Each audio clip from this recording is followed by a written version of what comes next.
هل النرجسيين كلهم لازم أول ما أعرف إن اللي معايا نرجسي أسيبه وأمشي؟ يعني هل بينفع إن أنا أروض النرجسي؟ في حالات كتيرة أوي من النرجسيين بينفع إنك تروضيه، بس إمتى وإزاي؟ أقدر أروض النرجسي لما أنا أتغير. الست اللي بتقدر تغير من نفسها بطريقة معينة بتقدر تروض النرجسي. يعني إيه؟ يعني تخلي كلامه ما يأثرش فيها، يعني تبقى شخصية محددة قوية مش بالخناق، قوية مش بالخصام، قوية بالطريقة، قوية بالكياسة، قوية إنها تعرف تقوله إيه إزاي وإمتى، تعرف تطلب مطالبها بالطريقة اللي ما تخليهوش يقول لأ. هو بيقول لأ إمتى؟ لما بيحسك محتاجاه. النرجسي عايزك وانتي بتطلبي منه تطلبي وانتي من السلمة اللي فوق مش من السلمة اللي تحت. يعني ما تحسسهوش ان انتي محتاجة الحاجة ده ضروري قوي وهتموتي عليها، لا.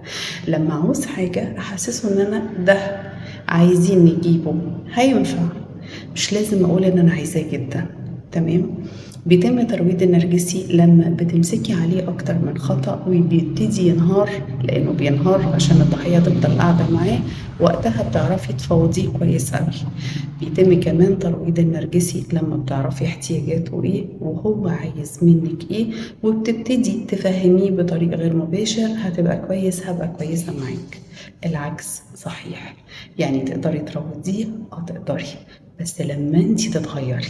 لما اقعد اعيط وانحنح واقول له بتعمل كده ليه فيا، مش هيتغير، هيحس بضعيف. لما اقعد اسمع في كلامه وهو بيكسرني وادافع عن نفسي، مش هيتغير، هيحسك ضعيف.